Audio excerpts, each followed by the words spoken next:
दोस्तों, पहला डिफरेंस तो आपने आज ही दिखा दिया कि बात की शुरुआत में आपने कहा कि ऑपरेशन सिंदूर की बात करते हैं। अच्छा लगा इस बार सरकार ने सबूत नहीं मांगा। बहुत अच्छा लगा, बहुत अच्छा लगा। पिछली बार सरकार ने सबूत मांगे थे कि क्या वाकई ऐसा हुआ था। मुझे सच में ये सोच के अफसोस होता है कि इस कुर्सी पे मुझसे पहले वो लोग बैठे जो देश की सेनाओं पे प्रश्न चिन्ह लगाते थे, जो देश के दुश्मनों के साथ हाथ मिलाते थे और जिसमें ना मातृभूमि के प्रति निष्ठा रही और ना ही देश के प्रति प्यार। और ये जो ऑपरेशन सिंदूर हुआ, अनुपम जी, मैं एक महिला हूं, मैं विशेष रूप से ये कह सकती हूं देश की उस आधी आबादी की ओर से कि इस ऑपरेशन सिंदूर ने पूरे देश की बहनों का सम्मान बढ़ाया। धन्यवाद करती हूं आदरणीय प्रधानमंत्री नरेंद्र मोदी जी को, जिन्होंने देश की बहनों का स्वाभिमान बनाए रखने के लिए ये ड्राइव किया और दुश्मन देश में जाकर के जिस तरीके से आतंकी अड्डों को उड़ाया गया, उन पर प्रहार किया गया, आज देश की सभी बहनें सेनाओं को शत शत नमन करती हैं, देश के प्रधानमंत्री को प्रणाम करती हैं। मैंने तो एक पोयम भी 4 लाइनों की जी बिल्कुल लिखी, तो मैं चाहूंगी मैं उसे पढ़ूं। जी बिल्कुल।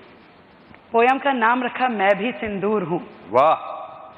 चुप्पी में मैं धैर्य हूं, चुनौती में मैं शौर्य हूं, हाँ मैं भी सिंदूर हूं। वाह।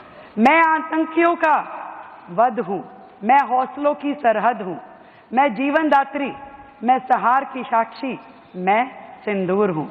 मुझे निर्बल जानकर के जिसने गोली चलाई थी, उन शत्रुओं पे मैं कड़ा प्रहार हूं, हर बेटी बहू का उपहार हूं, मैं भारत का कल और आज हूं, मैं हिंदुस्तानी लाज हूं, हाँ मैं सिंदूर हूं। वाह, बहुत अच्छे, बहुत अच्छे।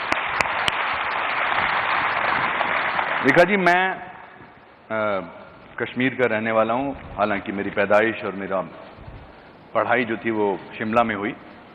32 साल से हम कश्मीरी हिंदुओं की प्रताड़ना को जो है वो झेलते आ रहे हैं। तो बहुत सालों बाद जब कश्मीर फाइल्स बनी तो मुझे एक क्षण कभी नहीं भूलता है, और मैं ये पीड़ा से कह रहा हूं, दुख से कह रहा हूं, जब पिछले मुख्यमंत्री जी ने असेंबली में कश्मीरी हिंदुओं का मजाक उड़ाया था और कहा था कि ये फिल्म अगर इतनी जरूरी है तो यूट्यूब पे लगा दीजिए। मुझे बड़ा दुख हुआ है, क्योंकि मैं इस दुख को अपने अंदर लेके चल रहा था बहुत सालों तक। मेरे मामा, मेरे ताया, दादाजी सबने वो बर्दाश्त किया था। इसलिए जब आपने कहा कि आज मैं ऑपरेशन सिंदूर से इसकी शुरुआत करती हूं तो मुझे अच्छा लगा, और आपने अंदर भी मेरे से जो बातें की मुझे बहुत अच्छा लगा। मेरा एक सवाल बड़े नेचुरली मेरे मन में उठता है कि आपको दिल्ली क्यों अच्छी लगती है? दिल्ली के बारे में जो मुझे सबसे अच्छी चीज लगती है ना अनुपम जी, एकता में जो यहाँ का स्वरूप है, एक मिनी इंडिया, एक भारत श्रेष्ठ भारत का ये एक तरह से छोटा विजन मैं कहूँ कि आज देश के अलग अलग प्रांतों से, देश के अलग अलग हिस्सों से हर प्रांत के लोग दिल्ली में बसते हैं और दिल्ली का अपना अलग से कोई कल्चर नहीं है। आज हम सभी यहाँ महाराष्ट्र का यदि गणेश चतुर्थी मनाते हैं तो गुजरात का गरबा भी बड़े शौक से हम खेलते हैं, हरियाणा की तीज करते हैं तो बिहार की छठ पूजा भी बड़े धूमधाम से मनाई जाती है। तो ये जो डाइवर्सिटी है ये दिल्ली का कल्चर है, और इसीलिए इस अनेकता में एकता को जब मैं फील करती हूँ तो मुझे दिल्ली की ये चीज़ बहुत ही खूबसूरत लगती है। और सरकार बनते ही हमने जो पहला निर्णय किया कि हर राज्य का राज्य दिवस हम यहाँ मनाएंगे, और सरकार जो है हर राज्य के सुख दुख में हमेशा खड़ी मिलेगी। आप मुद्दों पे जीती हैं, आपकी सरकार मुद्दों पे जीती हैं। पूरा देश की राजधानी है दिल्ली, तो सारी दुनिया, सारे देश को पता है कि क्या क्या मुद्दे थे। मैं ये जानना चाहता हूं कि आपने पिछले 10 साल जीतने से पहले कैसे बिताए दिल्ली में? संघर्ष में। जब ये देखते थे कि दिल्ली की जनता के साथ अन्याय हो रहा है। जब भ्रष्टाचार की रोज पोलें खुलती थी, जब शराब के ठेके गली गली खुल गए थे, तो हम संघर्ष में थे। हम कभी सचिवालय पे प्रदर्शन करते थे, कभी विधानसभा पे जाते थे, कभी केजरीवाल साहब के घर जाते थे, आवाज़ उठाते थे। और इससे पहले जब हम चुनाव लड़े और आंधियां जैसा माहौल दिख रहा था, थोड़े थोड़े मार्जिन से हम लोग हार जाते थे, तो हम जनता के बीच में रह के उनका सुख दुख बांटते थे, उनको सांत्वना देते थे, उनके लिए जो अच्छा कर सकते थे वो करने की कोशिश करते थे। कुल मिलाकर के 10 साल में दिल्ली जितना पीछे हुई, उसको जहाँ जहाँ हम ठीक कर सकते थे वहाँ जनप्रतिनिधि के नाते उनके बीच में रह कर के काम करते थे। मुझे ऐसा लगता है कि विश्वास को वापस पाना बड़ा मुश्किल होता है किसी भी चीज के लिए। Why should the people of Delhi believe you? Why should, कि आपने ऐसे पिछले 100 दिनों में क्या किया है कि उनको लगे कि हालांकि मेरा एक बचपन का दोस्त है जो यहाँ रहता है, विजय सहगल, पिछले मेरे 8th स्टैंडर्ड से, मैंने उससे पूछा, मैंने कहा सही काम हो रहा है? कहता हाँ सही काम हो रहा है। पर मैं आपसे जानना चाहता हूँ कि हमारे कुछ तो यहाँ पर बैठे हैं ऑडिटोरियम में, मगर लाखों लोग इसको अलग अलग प्लेटफॉर्म पे देख रहे होंगे, वो भी जानना चाहेंगे, जब विश्वास टूटता है तो उसको दोबारा मुकम्मल करना बड़ा मुश्किल होता है, हालांकि आपने मुद्दों पर जीता। तो why should the people of Delhi believe you and what has happened in these 100 days? आप ठीक कह रहे हैं अनुपम जी। जब रामलीला मैदान से एक आंदोलन शुरू हुआ तो हजारों लाखों लोग उससे जुड़े, हम भी जुड़े, बाकी लोग भी जुड़े। उन्हें लगा कि शायद कुछ ईमानदारी, मैं भी जुड़ा, कुछ आप भी जुड़े, और सब ने ये सोच करके उस समूह का साथ दिया कि शायद दिल्ली में, देश में कुछ बेहतर होगा। वो लोग जो कहते थे हमें सत्ता का लालच नहीं, इतने लालची हो गए कि सत्ता के अलावा उन्हें कुछ दिखता नहीं था। एक राज्य की सत्ता मिली तो दूसरे की ओर दौड़ पड़े। और आप सही कह रहे हैं कि लोगों का एक विश्वास टूटा इस 10 साल में। लोगों को लगा कि जिस ईमानदारी को हम खोज रहे थे वो मिली नहीं। आज भी वहाँ भ्रष्टाचार के अड्डे बने हुए थे। और क्यों नई सरकार पे विश्वास करें, ये प्रश्न आपके मन में, लोगों के मन में हो सकता है। पर इस प्रश्न का उत्तर देने के लिए ही आज मैं, मेरा मंत्रिमंडल, हमारे विधायक, सभी जनप्रतिनिधि लगातार सड़कों पे लोगों के बीच में रह के काम करते हैं। आज हम वो लोग नहीं हैं जो शीश महल की अरबों रुपए की प्रॉपर्टी के बीच में घर बना के बैठ गए और लाखों रुपए के पर्दे हमने ढांप लिए और सामने टीवी पे केवल अपनी स्पॉन्सर की हुई न्यूज़ देखते हैं।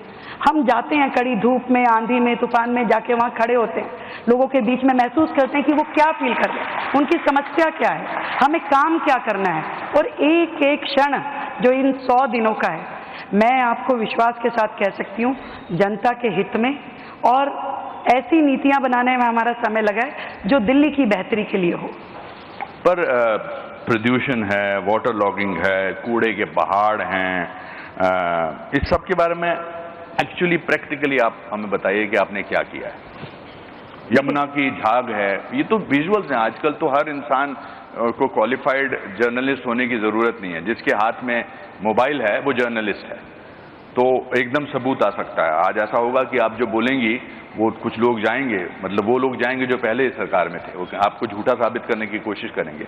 तो इन सब मुद्दों में आपने हमने एक भी काम या एक भी बात ऐसी कही ही नहीं जिसमें हमें कोई ये कह सके कि आपने गलत बयानी की। मैं आपको बताती हूँ, उन्हें 10-11 साल का समय मिला और उससे पहले भी सरकारें थी, पर दुर्भाग्य दिल्ली का ये रहा कि कभी किसी ने ना तो यमुना सफाई को उस सीरियसनेस से काम किया और ना ही कूड़े के पहाड़ और पर्यावरण को ठीक से करने के लिए। आप सोचिए कि दिल्ली देश की राजधानी है और दिल्ली ऐसा शहर बन जाए जिसमें पॉल्यूशन लेवल सबसे ज़्यादा हो, जो सर्दी गर्मी शहर में पूरे देश में सबसे ज़्यादा हो। आज यमुना 1300 किलोमीटर से ज़्यादा लंबी है, जो कि गंगोत्री से, यमुनोत्री से शुरू करके प्रयागराज तक चलती है, और दिल्ली में मात्र 48 किलोमीटर का स्ट्रेच है। उस 48 किलोमीटर के स्ट्रेच को ठीक करने के लिए, साफ करने के लिए कभी किसी की ना नियत सही थी ना नीति सही थी। सरकार ने, केंद्र सरकार ने करोड़ों रुपए का बजट दिल्ली को दिया कि आप इस पे काम कीजिए, परंतु उनका विजन था नहीं। आज यमुना जी क्या है? यमुना जी में आज दिल्ली के सैकड़ों नाले, जो कि सीवेज है घरों की, जो सिल्ट है, जो गंदा पानी है, वो नालों के माध्यम से जाके यमुना जी में गिरता है। 22 बड़े नाले जो कि नदी से भी बड़े हैं, साहिबी नदी जिसको बोलते हैं, नजफगढ़ ड्रेन, शादरा ड्रेन, वो सीधा एज इट इज सिल्ट के भरे हुए, स्लज के भरे हुए जाके यमुना जी में गिर रहे थे। एक कदम पिछली सरकारों ने उसके लिए उठाया नहीं था। और मैं ये बताना चाहती हूँ कि 100 दिन के अपने छोटे से कार्यकाल में पहले हमने विषय को समझा, इस प्रॉब्लम को समझा, इसके समयबद्ध किस तरीके से हमें इस पे काम करना है। हमने उसके लिए जो वर्तमान में जितने नाले हैं, किन किन नालों को टैप करने की ज़रूरत है, किन किन नालों पे एसटीपी अभी बने हुए हैं, सीवेज ट्रीटमेंट प्लांट, वो काम कर रहे हैं कि नहीं कर रहे, उसको रिवाइव करना, उसको रीजनरेट करना। जहाँ जहाँ सीवेज प्लांट नहीं थे वहाँ नए डिसेंट्रलाइज एसटीपी बनाना, मतलब 40 नए डिसेंट्रलाइज एसटीपी हमने इस मात्र 100 दिन के कार्यकाल में 4000 रुपये की लागत से उसके काम को मंजूरी दी। और उस काम के शुरू, आप कहीं शुरू नहीं करोगे तो खत्म कैसे होगा। आज लोग मुझे पूछते हैं यमुना जी कब तक साफ हो जाएगी, मैं कोई टाइमलाइन नहीं देती। मैं ये जानती हूँ कि हम जो काम कर रहे हैं ईमानदारी से, जो काम होना चाहिए, जो उसका वे आउट है, उसे कर रहे हैं। आज जो वर्तमान एसटीपी है उसको, उसका जीर्णोद्धार करना, उसको रिवाइव करना, आज जहाँ जहाँ पे आप समझिए दिल्ली में 1700 कॉलोनी अनऑथराइज है और उन अनऑथराइज कॉलोनियों में सीवेज है ही नहीं, प्लांट है ही नहीं, सीवर लाइन ही नहीं है। वो सीवर लाइन कहाँ जाती है, वो नाले में जाती है। वो नाला कहाँ जाता है, वो यमुना जी में गिरता है। तो उन 1700 कॉलोनियों में सीवेज प्लांट लगे, उन 1700 कॉलोनियों में सीवर लाइन डले, इसका काम पहली बार यदि कोई सरकार कर रही है तो वो आज हमारी सरकार है। जो नालों को टैप करने का काम है, जो सॉलिड वेस्ट उठाने का है, पहली बार दिल्ली में नालों की जो डीसिल्टिंग हुई, मैं आपको फिगर बताऊं तो आप हैरान रह जाएंगे। 20 लाख मीट्रिक टन सिल्ट हमने इन बड़े नालों में से निकाली है जो यमुना जी में गिरने के हमने बचाई। एक एक नाला, आप दिल्ली में कोई भी दिल्ली का निवासी जाके सड़कों पे घूम के देख सकता है कहाँ कहाँ पे हमने मशीनें लगा के काम चल रहा है। पहली बार वो सीरियसनेस आई है। आप कूड़े के पहाड़ की बात कर रहे हैं, मैं बताना चाहूंगी अभी तक दिल्ली में 3 कूड़े के पहाड़ थे जिसके बारे में पिछली सरकारों ने बड़े बड़े दावे किए जी हम हटा देंगे, 1 साल 6 महीने, 1 इंच भी नहीं हटा पा रहे थे। क्यों? क्योंकि मतलब केंद्र सरकार ने 1200 करोड़ रुपए दिए पिछली सरकार को भी कि ये कूड़े के पहाड़ आप हटाइए, परंतु जो काम होना चाहिए था, आप देखिए दिल्ली का डेली का जो आउटलेट है, मतलब जो कूड़ा निकलता है घरों से, दिल्ली 3 करोड़ की जनसंख्या की छोटी सी दिल्ली है, इसमें लगभग 80,000 हाउस होल्ड है। कूड़ा कितना निकलता है रोजाना का? 11,000 मीट्रिक टन। और उसका जो ट्रीटमेंट कितने कूड़े का आप कर पा रहे हैं? 7,000 मीट्रिक टन। तो रोजाना का 4,000 मीट्रिक टन कूड़ा जब खड़ा होगा और पुराना 280 लाख मीट्रिक टन कूड़ा आपका लीगेसी वेस्ट था, तो आप बताइए कैसे आपने योजना बनाई, क्या काम किया? ऐसे कैसे खत्म होगा कूड़ा जब 4,000 मीट्रिक टन कूड़ा रोज जमा हो रहा है, रोजाना। तो हमने आने के बाद ना केवल उसकी स्पीड बढ़ाई, जो कूड़ा रोज 7,500 मीट्रिक टन हट रहा था, बायोमाइनिंग उसकी हो रही थी, उसे हमने 18,000 मीट्रिक टन किया, 18,000 डेली। उसके बाद वेस्ट टू एनर्जी प्लांट, जहां उस कूड़े को आप निष्पादन कर सके, ऐसे 4 वेस्ट टू एनर्जी प्लांट पे काम शुरू हुआ और लगातार उस पर कार्रवाई चल रही है। क्योंकि जब तक आप अपनी कैपेसिटी नहीं बढ़ाएंगे वेस्ट डिस्पोजल की, तब तक वो कूड़ा खत्म नहीं हो सकता। आप जितने मर्जी झूठे वादे कर लीजिए, मैं नहीं करना चाहती कोई झूठा वादा। मुझे मालूम है कि जब तक ये वेस्ट टू एनर्जी प्लांट, जो हमारे 4 प्लांट हैं, जो नरेला में है, जो बाकी जगह तेखंड में है, उनको हम ऑपरेशनल मोड पे नहीं लाएंगे तो ये लीगेसी वेस्ट खत्म नहीं होगा। और इसके अलावा दिल्ली में रोजाना आप सोचिए कितना ई वेस्ट निकलता है, कितने आपके टूटे मोबाइल, बैटरीज, उनके लिए क्या सोचा था भाई? पहली बार सरकार ने तेखंड में एक नया वेस्ट टू एनर्जी प्लांट, जिसमें आपका दिल्ली का पूरा ई वेस्ट वहाँ पे चैनलाइज होगा, वो बनाने की योजना करी। तो ये काम है जो दिल्ली को करने हैं, दिल्ली के लिए करने हैं। तो चाहे कूड़े का पहाड़ हो, चाहे पर्यावरण हो। पर्यावरण का भी बता देती हूँ। पर्यावरण दिल्ली में आप जब AQI उठा के देख लीजिए, आपको ज़्यादा ही मिलेगा। तो दिल्ली पिछली सरकारें क्या कर रही थी भाई? उन्होंने कहा कि हम ऑड इवन कर रहे हैं, इससे खत्म हो जाएगा। क्या ऑड इवन से पॉल्यूशन खत्म हो रहा है? आप चलाते थे, अगर वाटर स्प्रिंकलर चलाया आपने मात्र 2 महीने सर्दी के, अरे पॉल्यूशन तो 12 महीने का है। आप जनवरी से लेकर दिसंबर तक पॉल्यूशन चलता है। आज गर्मियों में भी पॉल्यूशन लेवल हाई होता है। तो आपकी क्या योजना थी? कोई योजना नहीं थी।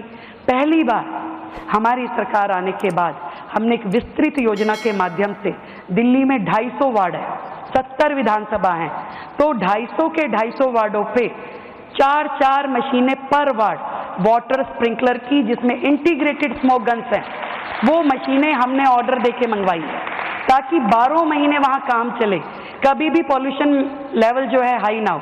और जितनी दिल्ली में हाई राइज बिल्डिंग है उन सब पे हमने स्प्रिंकलर्स लगाने की योजना बनाई ताकि एक ऊंचे लेवल से वहीं से आपका डस्ट पार्टिकल्स जो है वो नीचे हो। हमने दिल्ली में ईवी पॉलिसी, यानी कि पब्लिक ट्रांसपोर्ट जो है हमारा पूरा का पूरा इलेक्ट्रिक मोड पे आए। इसके लिए हमने अभी 400 बसें लॉन्च करी, जिसका नाम हमने देवी रखा। देवी यानी दिल्ली इलेक्ट्रिक व्हीकल इंटरकनेक्टर। तो ऐसे पूरा का पूरा पब्लिक ट्रांसपोर्ट जो है वो इलेक्ट्रिक मोड पे है। ईवी स्कूटीज, ईवी कार, लोग जो है ग्रीन एनर्जीज के ऊपर जाए।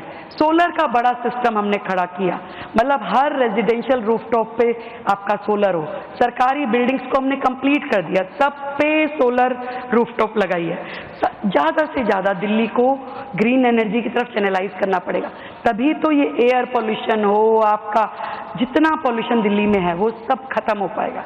तो मैं इतना कह सकती हूँ कि सरकार ईमानदारी से काम कर रही है और एक एक काम जो रिक्वायर्ड है दिल्ली के लिए योजनाबद्ध तरीके से बेस्ट टेक्नोलॉजी के साथ हम दिल्ली की धरातल पे उनको लेके आ रहे हैं। मेरे जहन में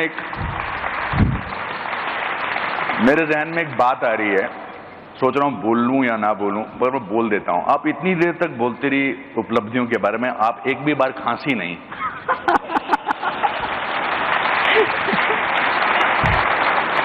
दिल्ली वालों को खांसी सुनने की आदत पड़ गई है। दिल्ली मैं माफी चाहता हूं, मेरे से रहा नहीं गया कि ना आप खांसी हैं और ना यहां बैठे 2000 लोग खांसे हैं अभी तक। तो ये तो अपने आप में एक उपलब्धि है कि बहुत दिनों बाद दिल्ली में किसी को खांसते भी नहीं देख रहे हैं। अनुपम जी, दिल्ली को तो हम संभाल रहे हैं, मुझे तो चिंता पंजाब की है। हाँ, अच्छा। चलिए, खांसी से याद आया कि हेल्थ सेक्टर में 13,000 करोड़ आपने दिए हैं, इसके बारे में थोड़ा विस्तार से बताइए। देखिए, और इसके साथ ही फिर मैं ये भी पूछना चाहूंगा कि मोहल्ला क्लिनिक जिनको कि बहुत बोला गया ये फिर से ठीक होंगे या उनकी जगह कुछ और आएगा? दिल्ली जो देश की राजधानी है, मैं इसीलिए बार बार इस शब्द का इस्तेमाल कर रही हूँ कि सच में बाकी राज्यों से दिल्ली अलग कैसे है, क्यों यहाँ और ज्यादा अधिक ध्यान देने की जरूरत है। भाई, दिल्ली वालों को जो अधिकार था वो आज तक मिला ही नहीं उन्हें। पूरे देश में आयुष्मान योजना लग गई, सबको लाभ मिलने लगा। 5 लाख रुपए का इलाज केंद्र सरकार करा रही थी, पर हमारे पिछले मुख्यमंत्री साहब ने वो आने ही नहीं दी। हमारी सरकार ने पहला दिन जब शपथ लेने के बाद हम सचिवालय में आके बैठे, पहली कैबिनेट में दिल्ली के लिए आयुष्मान योजना को लागू किया। और ना केवल 5 लाख रुपए, 5 लाख तो केंद्र दे रहा था, उस 5 लाख में हमने अपने 5 लाख दिल्ली सरकार की ओर से जोड़े और 10 लाख रुपए का इलाज आज आयुष्मान योजना के माध्यम से दिल्ली ले पा रही है, जिसका अधिकार और रजिस्ट्रेशन 3.5 लाख रजिस्ट्रेशन अभी तक इस मात्र 100 दिन में हो चुके हैं। 3.5 लाख रजिस्ट्रेशन। और इसी तरीके से जो 70 साल के बुजुर्गों वाली योजना मोदी जी की है, वो भी नहीं आने दे रहे थे केजरीवाल साहब, हमने उससे दिल्ली में 1.5 लाख रजिस्ट्रेशन हम कर चुके हैं। दिल्ली का हर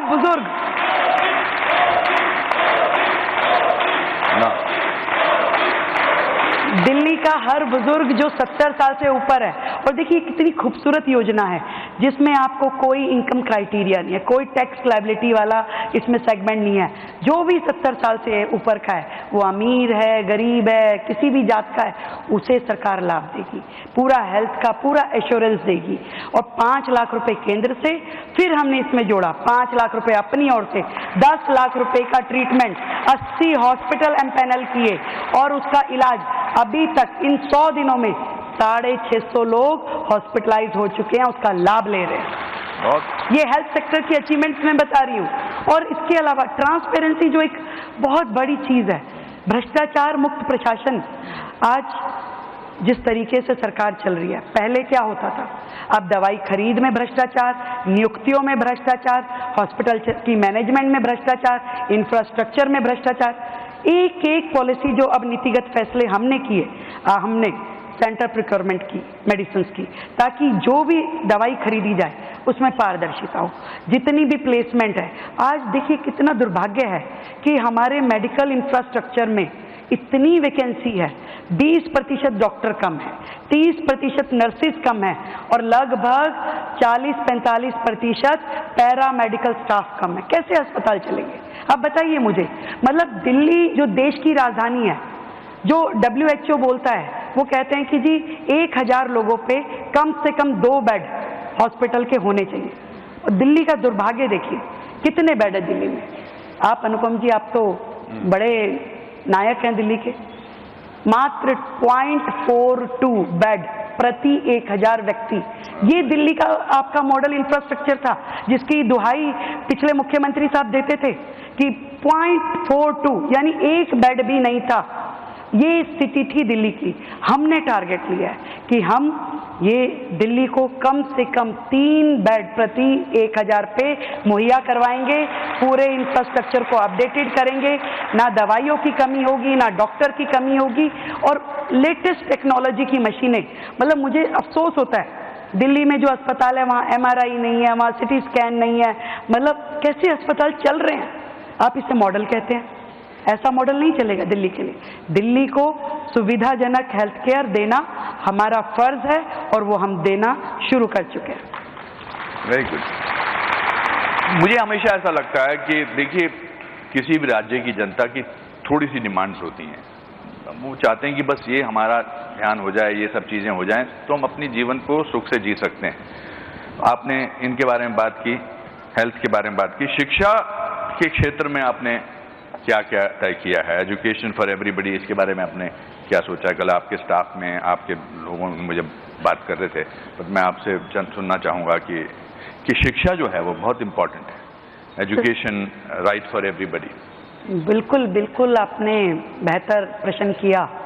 शिक्षा एक बहुत प्राइमरी मुझे लगता है कि ज़रूरत है किसी भी राज्य के लिए। और हमारे जो स्कूल हैं दिल्ली में 1071 सरकारी स्कूल हैं और 1600 साढ़े 1600 जो है वो प्राइवेट स्कूल हैं। और जब हम ये देखते हैं कि आज दिल्ली का हर व्यक्ति प्राइवेट स्कूल की ओर दौड़ता है, उसे ये लगता ही नहीं कि मुझे सरकारी स्कूल में अच्छी एजुकेशन मिलेगी। आज दिल्ली सरकार ने, पिछली सरकार ने अपना ही बोर्ड बना दिया। अब आप मुझे बताइए कि दिल्ली में का एक छोटे से राज्य का अपना बोर्ड हो तो क्या वो बच्चा नेशनल लेवल पे, इंटरनेशनल लेवल पे सब सर्वाइव कर पाएगा? आज इतने बड़े इंफ्रास्ट्रक्चर क्रिएट करने की ज़रूरत है, जहां आपको स्मार्ट क्लासेस चाहिए, जहां आपको डिजिटल लाइब्रेरीज चाहिए, जहां आपको बेहतर एजुकेशन के लिए कोचिंग चाहिए। दिल्ली में हमने एजुकेशन की फील्ड में काम करते हुए ये तय किया कि हम पूरे के पूरे अपने शिक्षा तंत्र को इतना मजबूत कर दें कि फिर कोई पेरेंट्स अपने बच्चे को ये ना कहे कि मेरा बच्चा फाइनेंशियल अपनी कमी होने के कारण अच्छे स्कूल में नहीं जा पाया। उसको लगना चाहिए कि दिल्ली सरकार के जिस स्कूल में मैं पढ़ रहा हूँ वो बेस्ट है। उसके लिए हमें जो स्मार्ट क्लासेस उन्हें देनी है, उसके लिए हमने 125 डिजिटल लाइब्रेरीज का प्लान बनाया है, 100 लैंग्वेज लैब्स। क्योंकि आज क्या है, बच्चा जर्मनी चाहता है कि मैं जो फ्रेंच में सीखूँ, मैं जर्मन सीखूँ, मैं इंग्लिश सीखूँ, ताकि हमारे सरकारी स्कूल का बच्चा भी अपडेटेड हो। अलग अलग करिकुलम हमने डेवलप किए हैं। और यहाँ तक कि जो एक नेक्सस चल रहा था प्राइवेट स्कूलों में फीस को लेकर के, कितनी भी फीस कोई भी स्कूल बढ़ा देता था और सरकार जो थी वो अंडर टेबल उनसे सेटिंग करती थी। पेरेंट्स परेशान होकर लड़ते बिड़ते रहते थे, कोर्टों में केस चलते रहते थे। पहली बार दिल्ली सरकार ने अपना खुद का दिल्ली की एजुकेशन के लिए एक्ट बनाया to control fee of private school, और इसको हम अब ऑर्डिनेंस के रूप में लेके आ रहे हैं ताकि दिल्ली के बच्चों को एक सुकून मिल सके। तो बेसिकली आप कहना चाह रहे हैं कि प्राइवेट स्कूल्स जो अपनी फीस खुद बढ़ा देते थे सरकारी स्कूलों की, आपने उस पर एक एक्ट बनाया, थोड़ा इसके बारे में विस्तार से बताएंगे? देखिए, अभी तक क्या था, जो दिल्ली थी वो जिस एक्ट से ड्राइव हो रही थी उसमें यह कहा जाता था कि आप अपनी फीस बढ़ा लीजिए और केवल डायरेक्टर एजुकेशन को इन्फॉर्म कर दीजिए। हमने देखा कि जब लगातार स्कूल फीस बढ़ा रहे हैं, पेरेंट्स कुछ कर नहीं पा रहे, कोर्ट कुछ साथ नहीं दे रहा है, तो क्या करना चाहिए। तो आसपास के सभी राज्यों का हमने एजुकेशन मॉडल स्टडी किया और बहुत सारे लीगल ओपिनियन लिए, बहुत सारे एजुकेशनिस्ट का उसमें हमने व्यू लिया। तो अपना दिल्ली का एक एजुकेशन फी एक्ट हमने बनाया जिसमें हमने इस तरीके का पूरा प्रोसीजर बताया कि यदि कोई भी स्कूल अपने लिए फीस बढ़ाने की दिशा में जाना चाहता है तो उसे ये प्रोसीजर इस्तेमाल करना पड़ेगा, जिसमें हमने पेरेंट्स को, जिसमें हमने टीचर्स को, जिसमें हमने मैनेजमेंट को, सबको पार्टिसिपेट करवाया। अब यदि आप बढ़ाना चाहते हो तो डिस्कस कीजिए पेरेंट्स के साथ, उनकी रजामंदी लीजिए। तो ये पहली बार हुआ है दिल्ली में, इससे पहले कभी नहीं था। और इस तरीके से दिल्ली के बच्चे बेहतर एजुकेशन पा सके। आज कितने सारे एग्जाम हैं, आप नीट देना पड़ता है, आपको जेई देना पड़ता है, इवन कॉलेज में जाने के लिए आपको सीयूईटी देना पड़ता है। आज बच्चों को इतनी महंगी असिस्टेंस कैसे मिलेगी, उनको कोचिंग कहाँ से मिलेगी। हमने अपना पूरा एक सिस्टम बनाया, अपनी योजना हम लेकर के आए हैं जिसमें हम अपने सभी बच्चों को स्कॉलरशिप के माध्यम से इन सारे कॉम्पिटिटिव एग्जाम की तैयारी कराएंगे ताकि वो बेहतरीन कॉलेजेस में जा सके, बेहतरीन यूनिवर्सिटी को ज्वाइन कर सके और अपना भविष्य जो है वो और सुंदर बना सके। बस ये 100 दिन में आपके सब एस्टीम्ड मिनिस्टर्स फ्रंट रो में बैठे हैं, ये 100 दिन में आपने कब तय किया कि ये हमें बदलना है और ये बदलने की आपने फिर उसकी प्रक्रिया भी शुरू की? Because change needs time. तो आप एक हडल हुए कि अब भाई ये सब इम्पोर्टेंट चीज़ें हैं, बिकॉज आप बहुत अच्छा आपके आंकड़े सब याद हैं, that means you are prepared. Otherwise भी मैंने आपके 1-2 इंटरव्यूज़ देखे हैं। तो ये पहले आप लोग बैठे मिनिस्टर्स के साथ और फिर आपने किया और उसके पर एकदम आपने उस पर अमल करना शुरू कर दिया। देखिए, ये एक दिन का काम नहीं है और इसलिए बहुत सारी चीज़ें शायद हम उस लेवल पे अभी लेके जाने की प्रक्रिया में है। हमारे 100 दिन हुए हैं। 100 दिन कोई इतना बड़ा कार्यकाल नहीं होता कि हम कहेंगे हमने झंडे गाड़ दिए। नो, हमने जिस दिशा में जाना है, अपने लक्ष्य तय किए, उस लक्ष्य के लिए स्टेप बाय स्टेप हमने क्या प्रोसीजर लेना है।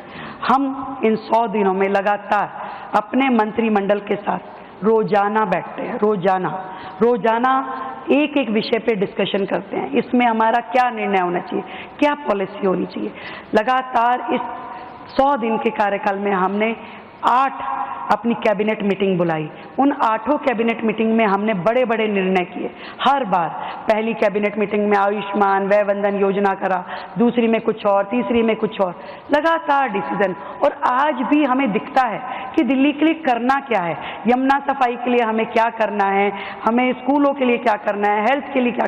तो लगातार उन निर्णयों को हम लेते हैं, पॉलिसी बनाते हैं, मंथन करते हैं, ऑफिसर्स के साथ बैठते हैं। और देखिए कितनी अच्छी बात है, जो ऑफिसर उनके कार्यकाल में डरे हुए, सकुचे हुए, ये सोचते थे कि भाई मुख्यमंत्री के कमरे में चले गए तो न जाने पकड़ ही ना ले, तो अब कम से कम एक सौहार्दपूर्ण एटमॉस्फेयर जिसमें वो अपनी राय देते हैं, हम अपनी बात कहते हैं और मिल करके दिल्ली कैसे बेहतर हो सकती है उसके लिए काम करते हैं। Very good.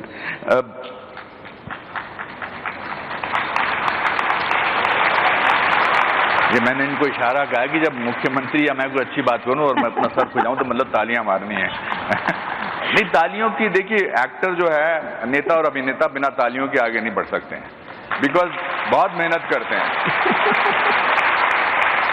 बुरे एक्टर के लिए कभी ताली नहीं बजती है। अच्छे एक्टर के लिए ताली बजती है। वोट बैंक के बारे में बात होती है कि जो वोट देते हैं वो झुग्गियों में रहते हैं, झोपड़ियों में रहते हैं। I was surprise and little shocked also कि आज दिल्ली में मुंबई से ज्यादा झुग्गियां हैं, स्लम्स हैं या झुग्गियां हैं।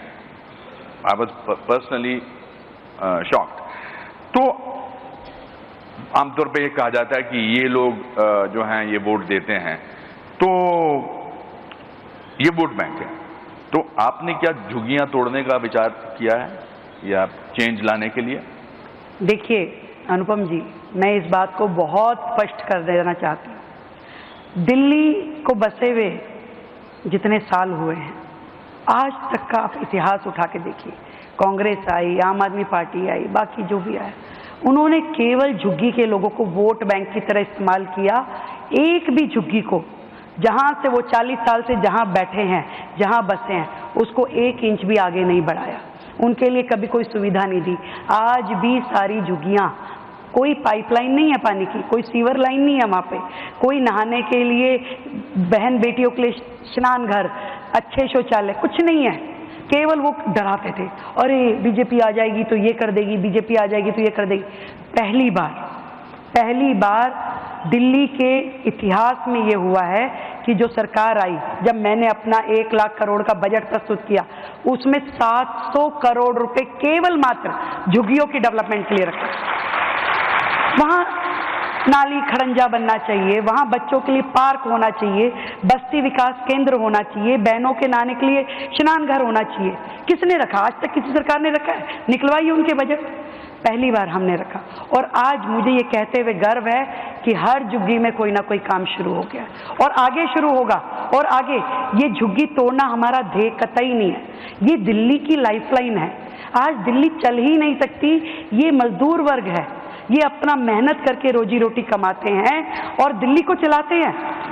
इन दिल्ली को चलाने के लिए इनको बेहतर रहने की व्यवस्थाएं देनी है, इनके लिए हमें काम करना है, इनको सुकून से ये जी सके ऐसी। तो जब तक ये लोग अपने पक्के मकानों में शिफ्ट नहीं हो जाते, जहां वो रह रहे हैं वहीं रहेंगे, पर बेहतर सुविधाओं के साथ रहेंगे, ये हमारा वादा है। आप महिला चीफ मिनिस्टर हैं, आपने पिछले 100 दिनों में महिलाओं के लिए क्या किया है? मैंने अपना रिसर्च अच्छा किया है। बहुत अच्छा किया है, और इसका जवाब मैं देना भी चाहती थी। मैं जब मुख्यमंत्री बनी, आदरणीय प्रधानमंत्री जी ने जब ये निर्णय किया होगा, तो मैंने ये देखा कि उस दिन से आज तक मैं जहाँ जाती हूँ, बहनों की आंखों में एक अलग चमक होती है। महिलाएं मुझे देख के इतना प्रसन्न होती हैं कि मैं बता नहीं सकती, और उनको इतनी ढेर सारी मुझसे आशाएं हैं, अपेक्षाएं हैं। और मैं ये बताना चाहती हूँ इस मंच के माध्यम से, मैं उनकी सारी आशाएं पूरी करना चाहती हूँ। और उस दिशा में, चाहे वो बहन झुग्गी की हो, चाहे वो बहन कोठी की हो, चाहे वो बहन किसी भी वर्ग की हो, उनकी सुरक्षा का दायित्व, उनके सम्मान का दायित्व, उनके लिए उनकी एक फाइनेंशियल उनको जो असिस्टेंस देनी है, उसका पूरा का पूरा जिम्मेदारी हमारे ऊपर है। और इसीलिए हमने जो वायदा किया था कि बहनों को 2500 रुपये प्रति माह देना है, गरीब बहनों को, उसके लिए मैंने अपने बजट में 5100 करोड़ रुपए का बजट रखा, और लगातार लगभग 6 मीटिंग उस विषय पे हमने की। क्या उसकी योजना होनी चाहिए, किस प्रकार से कौन कौन उसके लिए कैपेबल जो डेलीगेट हैं, किन किन के नाम उसमें आ सकते हैं, क्या उसकी, क्योंकि हम नहीं चाहते जैसे हिमाचल में हुआ या जैसे बाकी राज्यों में हुआ कि योजना शुरू कर दो पर दे नहीं पाओ, या फिर जैसे आम आदमी पार्टी पंजाब में घोषणा कर दी, आज तक नहीं दे पाए। दिल्ली के लिए भी उन्होंने घोषणा की, आज तक 1 रुपया उन्होंने बहनों को दिया नहीं। उन्होंने कहा था लोकसभा चुनाव से पहले कि 1000 रुपये देंगे बहनों को, पंजाब में उन्होंने कहा जी हम 2000 रुपये देंगे, 1 रुपया नहीं दिया। दिल्ली सरकार का वादा है, हमारी पार्टी ने संकल्प लिया है, जो कहा है 100% होगा, परंतु योजना बद्ध तरीके से इस योजना को लागू किया जाएगा, क्योंकि योजना शुरू होने के बाद ये बंद ना हो, और एक एक जो इसमें योग्य बहन का बनता है अधिकार, उसको वो अधिकार मिलना चाहिए, कोई छूटे ना। पूरी योजना होने के बाद इसे लागू किया जाएगा, पर जरूर लागू किया जाएगा, सबको उनका हक दिया जाएगा। और भी बस जोड़ना चाहूंगी, जी। बहनों की बात आपने कही, दिल्ली में सुरक्षा को लेकर बड़ा चिंतित रहते हैं लोग। बहनें दिल्ली शहर में सुरक्षित हों, इसके लिए हर चौक चौराहे पे कैमरों की व्यवस्था, वुमेन पीसीआर की व्यवस्था, एक वन स्टॉप सेंटर जहां पे किसी भी दुर्घटना की स्थिति में वो आके मदद ले सके। पूरे 11 डिस्ट्रिक्ट में 11 सेंटर ऐसे हमने खोले हैं, सखी निवास खोले हैं जहां की वो बहनें जाकर के अपनी कोई भी तकलीफ की स्थिति में जाकर के वो रह सकें। और जो हमारी वो बहनें हैं जो छोटी छोटी मजदूरी के काम करती हैं, जो सोचती हैं कि मैं अपने बच्चे कहाँ छोड़ के जाऊं, उनके लिए तो कोई खर्च नहीं था, हमने ऐसे 500 पालना खोलने शुरू कर दिए हैं जहां पे वो मजदूर बहन अपने बच्चे को छोड़ के जा सकेगी, बेहतर आंगनवाड़ी बन सकेगी। ऐसी सारी योजनाएं बहनों के लिए हमने शुरू की है और मैं समझती हूँ इससे भी ज़्यादा हक बहनों का मुझ पे है, मैं उसके लिए हर एक काम करूँगी। आपने 100 दिन गुजार लिए हैं, मैं ये जानना चाहता हूँ कि आप कब तक आप और आपकी सरकार पिछले सरकार को क्रिटिसाइज करके आगे बढ़ना चाहते हैं? वाह, हम कतई नाम भी नहीं लेना चाहते जी।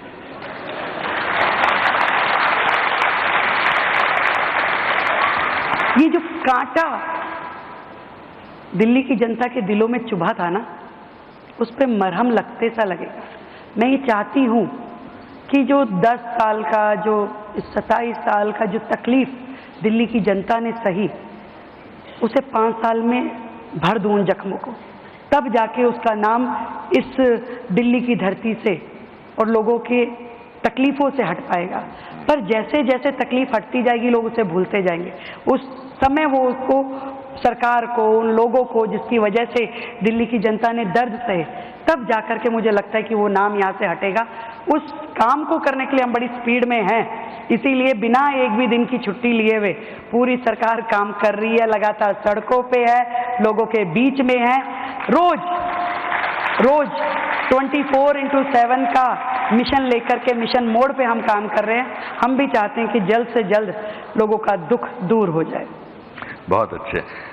एक पर्सनल आपके से सवाल पूछना चाहता हूँ, इन पिछले 100 दिनों में, 100 दिन हो गए आपको, मैं आपकी तस्वीरें देखता रहता हूँ, आपने क्या पाया और क्या खोया?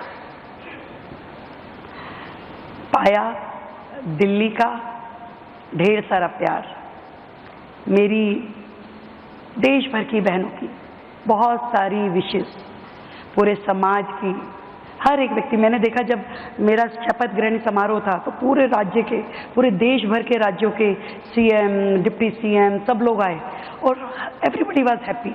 सबको ये लग रहा कि यस, अब दिल्ली बदलेगी, अब दिल्ली आगे बढ़ेगी। और इतना सब कुछ, सबका इतना ढेर सारा आशीर्वाद, इतनी ढेर सारी ब्लेसिंग जो मुझे मिली, ये मैं समझती हूँ कि मैंने बहुत कुछ दिल्ली से पाया है। और खोया के बारे में तो बात करनी जरूरी है। खोया है, मुझे लगता है कि आप परिवार से हैं, आपके हस्बैंड हैं, आपके बच्चे हैं, आज आपके हस्बैंड यहाँ आए नहीं हैं, तो कुछ ना कुछ तो खोया होगा।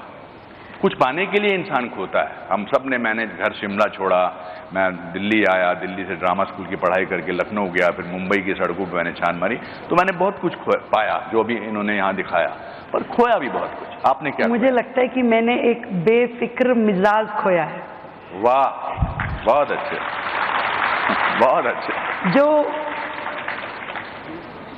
मस्ती, जो शरारत, जो चीज़ें मैं पहले बड़ी आसानी से कहीं खड़े हो गए, कहीं कुछ बोल दिया, कहीं कुछ कर लिया, अब मुझे लगता है कि मैं जिस दायित्व पे हूँ वो एक बड़ी जिम्मेवार पोस्ट है, तो मुझे सोच के बोलना, सोच के करना, सोच के, वो मुझे लगता है कि वो मैंने खोया कहीं, बाकी सब पाया। वाह, बहुत अच्छे। आपकी सच्चाई के लिए मैं आपका मुरीद हूँ। देश के प्रधानमंत्री को हम सब फॉलो करते हैं, आप सब फॉलो करते हैं, उनसे अगर आपसे एक क्वालिटी आपको अपनानी हो, बहुत सारी क्वालिटी आप चाहेंगे और आपके सब लोग चाहेंगे अपनाना, एक क्वालिटी अपनानी हो तो वो क्या क्वालिटी आप अपनाना चाहेंगे? डेडिकेशन। डेडिकेशन।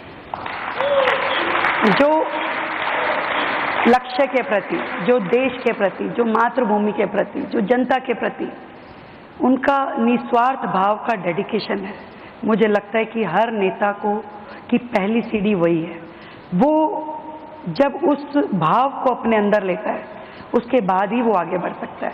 और वो जो लाइन किसी कवि ने कही है ना कि भरा नहीं जो भावों से, बहती जिसमें रसधार नहीं, हृदय नहीं वो पत्थर है जिसमें स्वदेश का प्यार नहीं।